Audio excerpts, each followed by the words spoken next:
오늘은 ELS 상품 관련 네 번째 영상입니다. 첫 번째와 두 번째 영상에서는 ELS 사태 관련해서 전반적인 좀 살펴보았고, 세 번째 영상부터는 첫 번째, 두 번째 영상에 언급된 점들 중에 중요한 부분들 선택해서 조금 자세하게 살펴보겠습니다. 이번 영상에서는 얼마 전 금융당국 관계자가 투자자 자기 책임을 언급했었죠. 한번 살펴보겠습니다.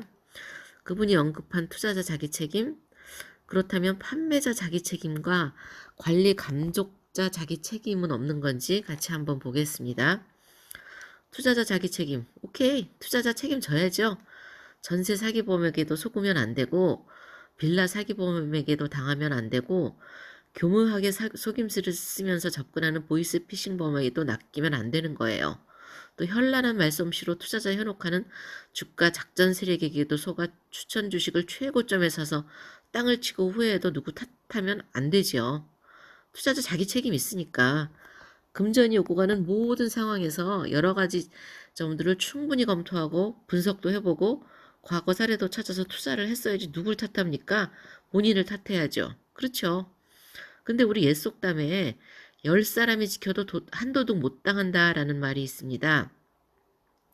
이는 여러 사람이 함께 지켜도 한 사람의 잘못된 시도를 막을 수 없다는 의미예요. 하물며 여럿도 아닌 금융소비자 한 명이 속이 시커먼 상품 판매자를 당할 수 있나요? 아우, 이 지점에서 정말 죄송하네요. 은행분들을 본의 아니게 도둑에 비유한 것 같아 죄송한데요. 근데 그건 아닙니다. 은행 PB들이 무슨 잘못이 있겠습니까? 회사의 지시와 실적 압박에 본인들이 선을 넘어도 한참 넘었는지도 모르고 넘어와서 고객들을 잡아 끌은 거 아니겠습니까? 근데 만약 끌려온 게 죄라면, 부주의가 죄고 무식이 죄라면 금융당국자 말이 딱 맞는 거긴 하지요. 투자자 자기 책임 원칙이 있으니 본인이 책임져라. 물론 다른 말도 하기는 했습니다.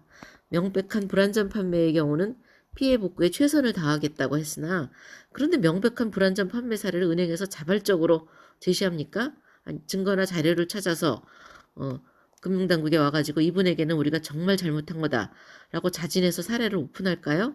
아니죠. 피해자들이 아물거리는 기억을 되살려서 이것저것 찾아보고 은행 가서 소리치고 싸우면서 증거도 찾아오고 하면서 읍소하고 있다고 들었습니다. 그런데 어떤 은행 지점에서는 자료 받아가려면 민형사상 고소 않겠다는 각서 쓰라고 했대요. 이건 또 무슨 외계인 문장인지. 상품 판매와 관련된 증거 자료는 소비자가 원하시 즉시 제공해야 할 의무가 있음에도 지금과 같은 상황에서조차 금융 소비자들을 무지랭이로 보고 있는 거죠. 막대하고 있는 거라고 할 수 있어요. 설명이 또 옆으로 빠졌네요. 다시 핵심으로 돌아가 금융당국의 대처를 한번 살펴보겠어요. 불안전 판매의 경우는 물론 피해 복구에 최선을 다한다고는 했어요. 그 말은 아까도 설명했지만 은행이 선제적으로 찾아와서 인정하고 밝히지 않는 상황에서는 피해자들이 어렵게 증빙 자료도 찾고 기억도 더듬어서 준비해온 사례의 경우를 검토하겠다는 의미예요. 그러면 금융당국은 도대체 뭐 하는 기관이네요? 좀 당황스러워요. 금융위원회 지침과 금융소비자보호법의 상품 판매 관련 자료 보관과 입증 책임을 판매자에게 두었다는 건 이런 혼란스러운 상황에서 은행이 자신들이 보관한 기록과 증빙을 토대로 금융소비자들의 피해 사례를 법과 지침대로 명확히 기준을 준용하며 피해 복구를 진행하도록 해야 하는 거예요. 당연히 그 과정에서 고객들과의 의견도 충분히 조율해야겠지만요. 그리고 금융당국은 은행의 대처를 관리하고 감독하며 피해 누락이 없도록 최선을 다해야 하는 거 아닐까요? 다시 얘기하지만 투자자 자기 책임은 기본 전제가 틀렸지만 판매자 자기 책임, 감독자 자기 책임은 너무도 명확한 명제이기 때문입니다.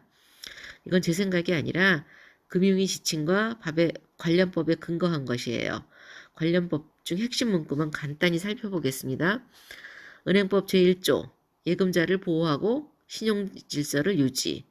금융위원회법 제1조 공정거래 관행을 확립하며 예금자 및 투자자 등 금융수요자를 보호.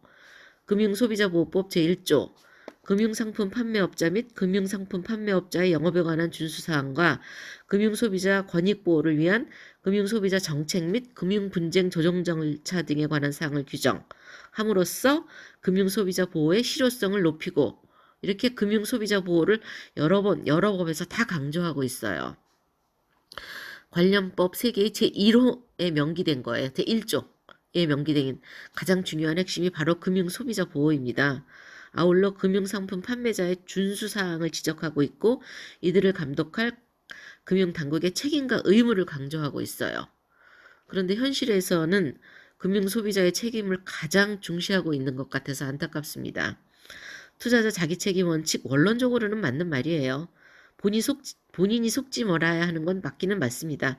단, 이 표현은 사적으로 할 말이지 공직자가 공적인 자리에서 거리낌 없이 표현할 단어는 아니라고 판단합니다. 꼭 언급해야 할 상황이라면 피해자 심정을 고려하고 관련법의 취지를 숙고하면서 절제된 표현을 사용해야 할 것이에요. 결론 말씀드리겠습니다. 법리적으로 투자자 자기책임이라는 단어가 효력이 있으려면 상품 판매자가 의무를 다했고 금융소비자가 권리를 침해받지 않아야 한다는 전제가 있어야 되는 것입니다. 화성에서 온 여자, 금성에서 온 남자처럼 서로 다른 세계에 빠져 있어 온 우주를 지배하는 일반적 원칙을 무시하고 살면 안 되겠지요? 자, 이만 영상 마치겠습니다.